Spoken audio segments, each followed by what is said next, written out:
Buyur. Uluslararası bağlantılı LKS temsilcileri geçtiğimiz Şubat ayında Sayın Mevlüt Çavuşoğlu tarafından Ankara'dan ağırlanmıştı ve Kürtlerin meşru temsilcisi olarak gösterilmişti. Bugün ise AK Parti hükümetinin ifadesine göre, Sayın Çavuşoğlu'nun ifadesine göre PYD ile hareket eden kim varsa bizim meşru hedefimizdir. Bu anlamda AK Parti'nin Rojava ve Suriye dış politikasını nasıl değerlendiriyorsunuz? AK Parti şaşkın.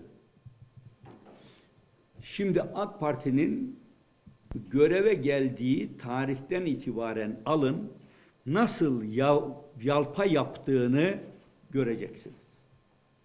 Barış süreciyle başladılar. Sonra barış süreci bir kavga sürecine dönüştü. Katliam oldu. Sokakların altı dinamitlerle donatıldı.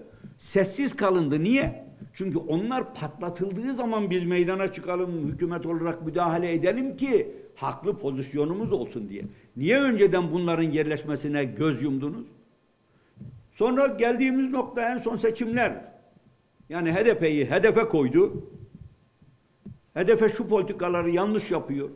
HDP ile selam verenler bile suçludur dedi.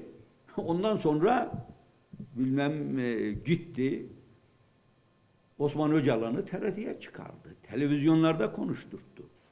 Şimdi sıkıntısı şurada. Kürt vatandaşların oyunu almak istiyor da nasıl alacağını bilemiyor. Politikaları insanların hakları, meşru hakları, meşru talepleri ile gündeme getirmek istemiyor. Ben nasıl bundan faydalanırım? Oraya doğru meylediyor. Bu sefer de kargaşa ortamı oluşuyor. Bütün dert, başka hiçbir derdi yok benim şu anda düşündüğüm. Bütün dert ben Türkiye'deki Kürt vatandaşların oyunu nasıl alırım? Deseler ki arkadaş her gün çıkıp 10 tane takla atacaksın, 10 kere takla atarlar. Eğer güveniyorlarsa oy alacaklarına. Bu politika böyle olmaz. Onun için ben iki taraflı söylüyorum. Biz Güneydoğu'daki kardeşlerimize de İstanbul'a gelen, göç eden, diğer illerimize göç eden Kürt kardeşlerimize de aynı mesafedeyiz. Geçmişte tavrımız neyse bugün hiç değişmedi. Onların temel hakları elbette korunmak mecburiyetinde.